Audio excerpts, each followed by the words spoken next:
Hi friends, welcome back to the channel Shri Sahi creations. ಇವತ್ತಿನ ವಿಡಿಯೋದಲ್ಲಿ ನಾನು ಪರ್ಫೆಕ್ಟ್ ಚೈನ್ ಹಾಗೆ ಆರ್ಚನೆ ಯಾವ ಥರ ಮಾಡ್ಕೋಬೇಕಂತ ತೋರಿಸ್ಕೊಡ್ತೀನಿ.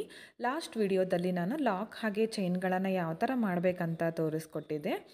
ಓಕೆ ನೋಡಿ, ಇದಕ್ಕೆ ಇದೇ ನೀಡಲ್ ನಂಬರ್ 10 ಹಾಗೆ 0.75 mm ಈ ನೀಡಲ್ನ ಯೂಸ್ ಮಾಡ್ಕೋತೀನಿ. ಈ ಥರ ಪೆನ್ ಇಡ್ಕೋತೀವಲ್ಲ ಆ ಥರ ಇಡ್ಕೋಬೇಕು. ಲೆಫ್ಟ್ ಹ್ಯಾಂಡ್ಗೆ ಈ ಥರ ಥ್ರೆಡ್ನ ಸುತ್ಕೊಂಡಿದ್ದೀನಿ. ಬ್ಯಾಕ್ ಸೈಡಲ್ಲಿ ಈ ಥರ ಬ್ಯಾಲೆನ್ಸ್ ಮಾಡಿಕೊಂಡು ನೋಡಿ ಇದನ್ನು ನೀಡಲ್ನ ಚುಚ್ಕೋಬೇಕು. ಈ ದಾರನ ಮೇಲೆ ತಂದು ಇಲ್ಲಿ ಲೂಪ್ ಥರ ಬಂದಿರುತ್ತೆ, ಅದರ ಒಳಗಡೆ ಈ ನೀಡಲ್ನಿಂದ ಈ ಥ್ರೆಡ್ನ ಈ ಥರ ತಂದು ಲಾಕ್ ಮಾಡ್ಕೋಬೇಕು. ಲಾಕ್ ಮಾಡ್ಕೊಳ್ಳೋದು ಹಾಗೆ ಚೈನ್ನ ಯಾವ ಥರ ಹಾಕಬೇಕಂತ ಲಾಸ್ಟ್ ವಿಡಿಯೋದಲ್ಲಿ ತೋರಿಸಿದ್ದೀನಿ ಕ್ಲಿಯರಾಗಿ. ಇದು ಕ್ಲಾಸ್ 2 ಅಲ್ಲಿ ನಾನು ಪರ್ಫೆಕ್ಟ್ ಚೈನ್ ಹಾಗೆ ಡಬಲ್ ಕ್ರೋಶ ಕಂಬನ ಮಾಡೋದು ತೋರಿಸ್ಕೊಡ್ತೀನಿ. ನೋಡಿ, ಸ್ಟಾರ್ಟಿಂಗಲ್ಲಿ ಯಾವಾಗಲೂ ನಾವು 2 ಟೈಮ್ಸ್ ಲಾಕ್ನ ಮಾಡ್ಕೋಬೇಕು ನಾವು ಯಾವಾಗಲೂ. ಈಗ ನೋಡಿ, ಚೈನ್ಗಳನ್ನು ಯಾವ ಥರ ಹಾಕಬೇಕಂದ್ರೆ ಈ ಥರ ಒಂದು ಲೂಪ್ ಥರ ಇದೆ ಆಲ್ರೆಡಿ ನೀಡಲ್ನಲ್ಲಿ. ಇದನ್ನು ಈ ಥರ ತಂದು ಒಳಗಡೆಯಿಂದ ನೋಡಿ ಈ ಥರ ಈ ನೀಡಲ್ ಮುಂದ್ಗಡೆ ಚೋಪಾಗಿರುತ್ತಲ್ಲ ಅದರ ಸಹಾಯದಿಂದ ನಾವು ಥ್ರೆಡ್ನ ತಗೊಂಡು ಬಂದು ಆ ಲೂಪಿಂದ ಹೊರಗಡೆ ತೆಗಿಬೇಕು. ಇಲ್ಲಿ ಲೂಪ್ ಇದೆ, ಈ ನೀಡಲ್ನಿಂದ ಈ ದಾರನ ಈ ಥರ ತಂದು ಲೂಪಿಂದ ಹೊರಗಡೆ ತೆಗೆದ್ರೆ ಚೈನ್ ಆಗುತ್ತೆ. ಈಗ 4 ಚೈನ್ ಹಾಕಿ ಅದನ್ನು ಸ್ಟ್ರೇಟಾಗಿ ಇಟ್ಕೊತಿದ್ದೀನಿ. ಇಟ್ಕೊಂಡು ನೀಡಲ್ನ ಚುಚ್ಚಿ ಇಲ್ಲಿ 6 ಎಳೆ ದಾರ ಇದೆಯಲ್ಲ ಅದನ್ನು ಕೆಳಗಡೆಯಿಂದ ಮೇಲೆ ಈ ಥರ ತಗೊಂಡು ಬಂದು ಈಗ ಸೂಜಿ ಮೇಲೆ ಎರಡು ಥ್ರೆಡ್ ಇರುತ್ತೆ, ಆ 2 ಥ್ರೆಡ್ಡನ್ನು ಈ ದಾರದಿಂದ ಹೊರಗಡೆ ತೆಗಿಬೇಕು. ನೋಡಿ, ಲಾಕ್ ಆಯಿತು. 4 ಚೈನ್ ಹಾಕಿ ಅದನ್ನು ಸ್ಟ್ರೇಟಾಗಿ ಇಟ್ಕೊಂಡು ಲಾಕ್ ಮಾಡಿಕೊಂಡೆ. ಮತ್ತೆ ಚೈನ್ಗಳನ್ನು ಹಾಕ್ಕೋಬೇಕು. ನಾನು ಲಾಸ್ಟ್ ವಿಡಿಯೋದಲ್ಲಿ ಚೈನ್ಗಳನ್ನು ನಿಧಾನಕ್ಕೆ ತೋರಿಸಿದ್ದೀನಿ ಯಾವ ಥರ ಹಾಕಬೇಕಂತ. ಅರ್ಥ ಆಗಿದೆ ಅನ್ಕೋತೀನಿ. ಇದು ಕ್ಲಾಸ್ 2 ಇದು. ನೀವು ಪ್ರತಿಯೊಂದು ವಿಡಿಯೋನ ಸ್ಕಿಪ್ ಮಾಡದೆ ನೋಡಿದರೆ ನೀವು ಮನೆಯಲ್ಲೇ ಕುಳಿತು ಪರ್ಫೆಕ್ಟಾಗಿ ಕ್ರೋಶ ಸೀರೆ ಕುಚ್ಚನ್ನು ಕಲ್ಕೋಬೋದು. ಯಾವುದೇ ರೀತಿಯ ಇದಕ್ಕೆ ಅಮೌಂಟ್ ಇರೋದಿಲ್ಲ, ಹಾಗೆ ಆನ್ಲೈನ್ ಕ್ಲಾಸ್ ಬೇಡ, ನೀವು ಮನೆಯಲ್ಲೇ ಕುಳಿತು ಮಾಡ್ಕೋಬೋದು. ಈ 6 ಚೈನ್ ಹಾಕಿದ್ನಲ್ಲ ಇದನ್ನು ನಾನು ಇವಾಗ ಒಳಗಡೆಗೆ ಲಾಕ್ ಮಾಡ್ಕೋತೀನಿ. ನೋಡಿ, ಸ್ಟ್ರೇಟಾಗಿ ಇಟ್ಕೊಳ್ಳಿಲ್ಲ, ಇದನ್ನು ನಾನು ಸ್ವಲ್ಪ ಒಳಗಡೆಗೆ ಮಾಡಿಕೊಂಡು ಲಾಕ್ ಮಾಡ್ಕೋತಿದ್ದೀನಿ. ಈ ಥರ ಬರಬೇಕು ಆರ್ಚ್ ಹಾಕ್ಲಿಕ್ಕೆ. ಯಾವಾಗಲೂ 6 ಚೈನ್ ಹಾಕ್ಕೋತೀವಲ್ಲ ಈ ಥರ ಬರಬೇಕು ಯು ಶೇಪಲ್ಲಿ. ಇಲ್ಲಿಂದ ಮತ್ತೆ ಚೈನ್ಗಳನ್ನು ಹಾಕ್ಕೋಬೇಕು. ಮತ್ತೆ 4 ಚೈನ್ ಹಾಕ್ಕೋತೀನಿ. ಚೈನ್ ಹಾಕೋದು ನಿಮಗೆ ಆಲ್ರೆಡಿ ಕಲ್ತೀರಾ ಅನ್ಕೋತೀನಿ ನಾನು. ನೋಡಿ, ಈ ಚೈನ್ ಹಾಕಿ ಮತ್ತೆ ಇದನ್ನು ಕೂಡ ಸ್ಟ್ರೇಟಾಗಿ ಇಟ್ಕೊಂಡು ನೀಡಲ್ನ ಚುಚ್ಕೋಬೇಕು. ಈ ದಾರ ಇರುತ್ತಲ್ಲ ಇದನ್ನು ಮೇಲ್ಗಡೆ ತರಬೇಕು. ಸೂಜಿ ಮೇಲೆ 2 ದಾರ ಬಂತು. ಈಗ ಈ ದಾರನ ನಾವು ಈ 2 ಲೂಪಿಂದ ಹೊರಗಡೆ ತೆಗೆದ್ರೆ ಲಾಕ್ ಆಗುತ್ತೆ. ಓಕೆ ನೋಡಿ, ಇಲ್ಲಿ ಆರ್ಚ್ನ ಮಾಡ್ಕೋಬೇಕು. ಇಲ್ಲಿ ಯಾವುದೇ ರೀತಿ ನಾನು ಕುಚ್ಚಿಗೆ ಅಥವಾ ಆ ಥರ ಸ್ಪೇಸ್ ಮಾಡ್ತಾ ಇಲ್ಲ. ಓನ್ಲಿ ನಿಮಗೀಗ ಡಬಲ್ ಕ್ರೋಶ ಕಂಬನ ಯಾವ ಥರ ಮಾಡ್ಕೋಬೇಕು ಅಂತ ತೋರಿಸ್ಕೊಡ್ತೀನಿ. ಮತ್ತೆ 4 ಚೈನ್ ಮಾಡಿಕೊಂಡೆ. ಇದನ್ನು ನೋಡಿ ಈ ಥರ ಸ್ಟ್ರೇಟಾಗಿ ಇಟ್ಕೋಬೇಕು. ಯಾವಾಗಲೂ ಇನ್ನೊಂದು ಏನಂದರೆ ಬೇಸ್ಲೈನ್ ಹಾಕುವಾಗ ನೀವು ಜಾಸ್ತಿ ಟೈಟಾಗಿ ಎಳೆದು ಲಾಕ್ ಮಾಡ್ಕೋಬೇಡಿ. ಯಾಕಂದರೆ ಡಿಸೈನ್ ಹಾಕ್ತಿರಲ್ಲ ಅದು ಮುದ್ದೆಯಾಗಿ ಕಾಣಿಸುತ್ತೆ, ರಿಂಕಲ್ಸ್ ಬರುತ್ತೆ. ಒಂದೇ ಸಮವಾಗಿ ಕರೆಕ್ಟಾಗಿ ಇಟ್ಕೊಂಡು ನೀವು ಲಾಕ್ ಮಾಡಿಕೊಂಡ್ರೆ ಯಾವುದೇ ರೀತಿಯ ನಿಮಗೆ ಡಿಸೈನ್ನಲ್ಲಿ ನಿಮಗೆ ಹಾಕಲಿಕ್ಕೆ ಕಷ್ಟ ಆಗೋದಿಲ್ಲ, ರಿಂಕಲ್ಸ್ ಕೂಡ ಬರೋದಿಲ್ಲ. ಈಗ ನಾನು ಮತ್ತೆ 6 ಚೈನ್ಗಳನ್ನು ಹಾಕ್ತೀನಿ. 6 ಚೈನ್ ಹಾಕಿದೆ, 6 ಚೈನ್ಸ್ ಹಾಕಿ ಇದನ್ನು ಸ್ಟ್ರೇಟಾಗಿ ಬೇಡ, ಈ ಥರ ಒಳಗಡೆ 4 ಚೈನ್ ಹಾಕಿ ಎಲ್ಲಿಗೆ ಲಾಕ್ ಮಾಡ್ಕೊಂಡಿರ್ತೀವೋ ಅದೇ ಡಿಸ್ಟೆನ್ಸಲ್ಲಿ ಲಾಕ್ ಮಾಡಿಕೊಂಡ್ರೆ ಆರ್ಚು ಪರ್ಫೆಕ್ಟಾಗಿ ಬರುತ್ತೆ. ಯು ಶೇಪಲ್ಲಿ ಬರೋ ಥರ ಲಾಕ್ ಮಾಡ್ಕೋಬೇಕು. ನೋಡಿ, ಈ ಥರ ಇಲ್ಲಿ ಆರ್ಚನ್ನ ಮಾಡ್ಕೋಬೇಕು ನಾವು. ಈಗ ಮತ್ತೆ 4 ಚೈನ್ ಮಾಡ್ಕೊಳ್ಳೋಣ. ಚೈನ್ ಹಾಕೋದು ಗೊತ್ತಾಯಿತು ಅನ್ಕೋತೀನಿ ನಿಮಗೆ, ಸ್ವಲ್ಪ ಫಾಸ್ಟಾಗಿ ತೋರಿಸ್ತಿದ್ದೀನಿ ಅದಕ್ಕಾಗಿ.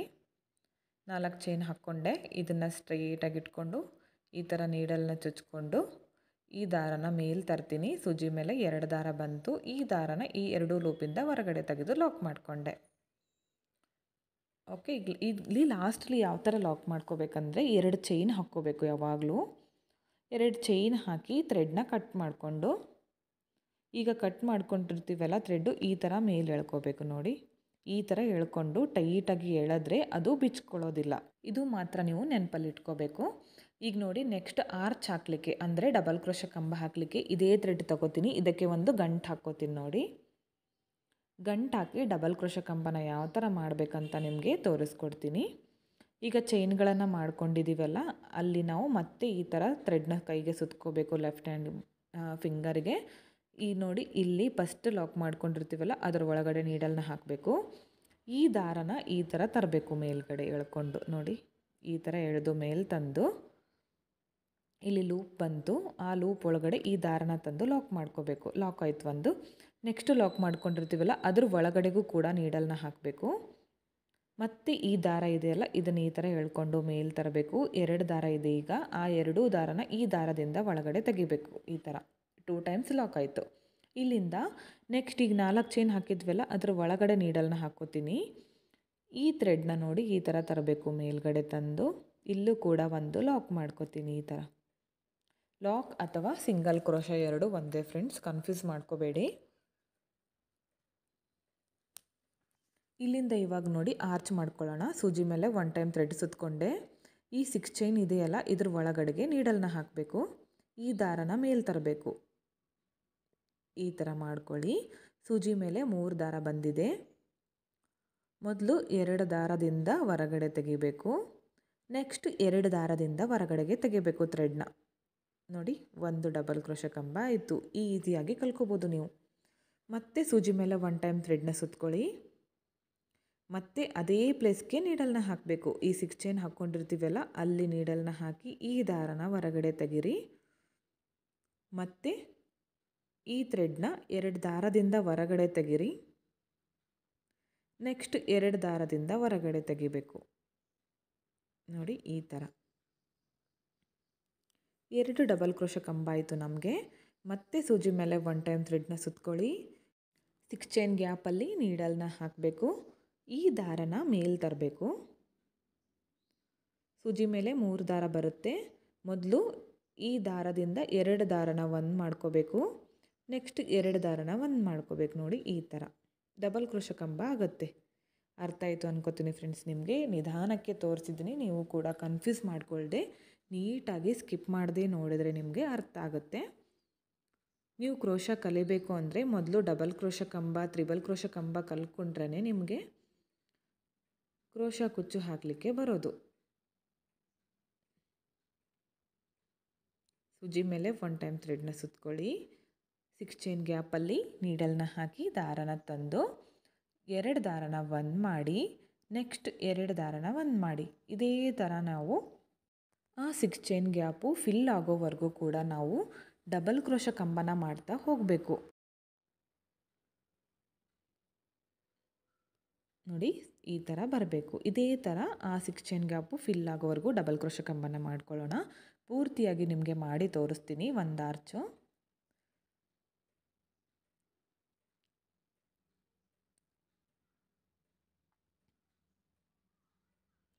ನೋಡಿ ಸೂಜಿ ಮೇಲೆ 1 ಟೈಮ್ ಥ್ರೆಡ್ನ ಸುತ್ಕೋಬೇಕು.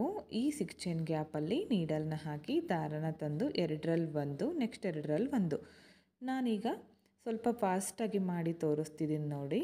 ನಿಮಗೆ ಸ್ಟಾರ್ಟಿಂಗಲ್ಲಿ ತೋರಿಸಿದೆ ನಿಧಾನಕ್ಕೆ ಯಾವ ಥರ ಮಾಡ್ಕೋಬೇಕಂತ. ನೀವು ಕೂಡ ಒಂದು 2-3 ಕಂಬ ಮಾಡಿಕೊಂಡ್ರೆ ಸಾಕು. ನೀವು ಕೂಡ ಇದೇ ಥರ ತುಂಬಾ ಫಾಸ್ಟಾಗಿ ನೀವು ಕಂಬಗಳನ್ನು ಮಾಡ್ಕೋತೀರ. ಈ ಗ್ಯಾಪಲ್ಲಿ ಎಷ್ಟು ಬರುತ್ತೋ ನೋಡಿಕೊಂಡು ನಾವು ಕಂಬಗಳನ್ನು ಮಾಡ್ಕೋಬೇಕು. ನೋಡಿ ಈ ಥರ ಪರ್ಫೆಕ್ಟಾಗಿ ಆರ್ಚ್ ಬರಬೇಕು. ಪ್ರತಿ ಕಂಬ ಕೂಡ ಒಂದೇ ಸಮವಾಗಿ ಬರಬೇಕು. ಆ ಥರ ನೀವು ಮಾಡ್ಕೊಳ್ಳಿ. ಇದನ್ನು ಯಾವ ಥರ ಲಾಕ್ ಮಾಡ್ಕೋಬೇಕಂದ್ರೆ ಈ 4 ಚೈನ್ ಗ್ಯಾಪ್ ಒಳಗಡೆ ನಾನು ನೀಡಲ್ನ ಹಾಕಿ ಈ ದಾರನ ಹೊರಗಡೆ ತೆಗಿತೀನಿ. ಈಗ ನೀಡಲ್ ಮೇಲೆ 2 ದಾರ ಇದೆ. ಈ ದಾರದಿಂದ ಇದನ್ನು ಲಾಕ್ ಮಾಡ್ಕೋತೀನಿ. ಮತ್ತು ಇಲ್ಲಿ ನನಗೆ ಪ್ಲೇಸ್ ಕಡಿಮೆ ಆಯಿತು. ಇನ್ನೊಂದು ಸಿಂಗಲ್ ಕ್ರೋಶನ ನಾನು ಇದೇ 4 ಚೈನ್ ಗ್ಯಾಪಲ್ಲಿ ಮಾಡ್ಕೋತೀನಿ. ನೋಡಿ ಮತ್ತೊಂದು 4 ಚೈನ್ ಗ್ಯಾಪಲ್ಲಿ ನಾನು ಲಾಕ್ನ ಮಾಡಿಕೊಂಡೆ. ಈಗ ನೆಕ್ಸ್ಟ್ ಈ ಲಾಕ್ ಇದೆಯಲ್ಲ, ಈ ಲಾಕ್ ಒಳಗಡೆ ನೀಡಲ್ನ ಹಾಕ್ತೀನಿ. ಈ ದಾರನ ತಂದು ಈ 2 ದಾರ ಬಂದಿದೆ ನೋಡಿ ಸೂಜಿ ಮೇಲೆ, ಈ 2 ದಾರನ ಲಾಕ್ ಮಾಡ್ಕೋತೀನಿ. ಇದೇ ಥರ ಫ್ರೆಂಡ್ಸ್ ತುಂಬಾ ಈಸಿಯಾಗಿ ಮಾಡ್ಕೋಬೋದು. ಈ ಥರ ಬರುತ್ತೆ. ಪರ್ಫೆಕ್ಟಾಗಿ ಯಾವ ಥರ ಆರ್ಚನ್ನ ಮಾಡ್ಕೋಬೋದು ಅಂತ ಡಬಲ್ ಕ್ರೋಶ ಕಂಬದಿಂದ ಅಂತ ತೋರಿಸ್ಕೊಟ್ಟಿದ್ದೀನಿ ಈ ಸೆಕೆಂಡ್ ಕ್ಲಾಸಲ್ಲಿ. ನಿಮಗೆ ಇವತ್ತು ಅರ್ಥ ಆಯಿತು ಅನ್ಕೋತೀನಿ ಯಾವ ಥರ ಕಂಬ ಮಾಡ್ಕೋಬೇಕು ಹಾಗೆ ಆರ್ಚ್ ಮಾಡ್ಕೋಬೇಕಂತ. ಇದನ್ನು ಯಾವ ಥರ ಲಾಕ್ ಮಾಡ್ಕೋಬೋದು ನೋಡಿ. ಇಲ್ಲಿ 2 ಚೈನ್ಸ್ ಹಾಕ್ಕೋಬೇಕು. ಲಾಕ್ ಅಷ್ಟೇ ತೋರಿಸ್ತಿದ್ದೀನಿ, ಲಾಸ್ಟಲ್ಲಿ ಯಾವ ಥರ ಮಾಡ್ಕೋಬೇಕಂತ ನಿಮಗೆ. ಲಾಸ್ಟಲ್ಲಿ 2 ಚೈನ್ಸ್ ಹಾಕ್ಕೊಳ್ಳಿ. 2 ಚೈನ್ ಹಾಕ್ಕೊಂಡು ಥ್ರೆಡ್ನ ಕಟ್ ಮಾಡ್ಕೋಬೇಕು. ಈ ಕಟ್ ಮಾಡ್ಕೊಂಡಿರೋ ಥ್ರೆಡ್ನ ಈ ಥರ ಎಳ್ಕೊಂಡ್ರೆ ಟೈಟಾಗಿ ಅದು ಯಾವುದೇ ಕಾರಣಕ್ಕೂ ಬಿಚ್ಕೊಳ್ಳೋಲ್ಲ. ನೋಡಿ, ಓನ್ಲಿ ನಿಮಗೆ ಆರ್ಚನ್ನ ತೋರಿಸಿದ್ದೀನಿ ಯಾವ ಥರ ಮಾಡಬೇಕಂತ ಡಬಲ್ ಕ್ರೋಶೆ ಕಂಬದಿಂದ. ಇವತ್ತಿನ ಈ ಕ್ಲಾಸ್ ನಿಮಗೆ ಇಷ್ಟ ಆಯಿತು ಅನ್ಕೋತೀನಿ. ಇಷ್ಟ ಆಗಿದ್ದರೆ ಒಂದು ಲೈಕ್ ಮಾಡಿ, ಹಾಗೆ ಫ್ರೆಂಡ್ಸ್ಗಳಿಗೆ ಶೇರ್ ಮಾಡಿ, ಹಾಗೆ ಹೊಸಬ್ರು ನೋಡ್ತಾ ಇದ್ದರೆ ಸಬ್ಸ್ಕ್ರೈಬ್ ಮಾಡ್ಕೊಳ್ಳಿ. Thank you.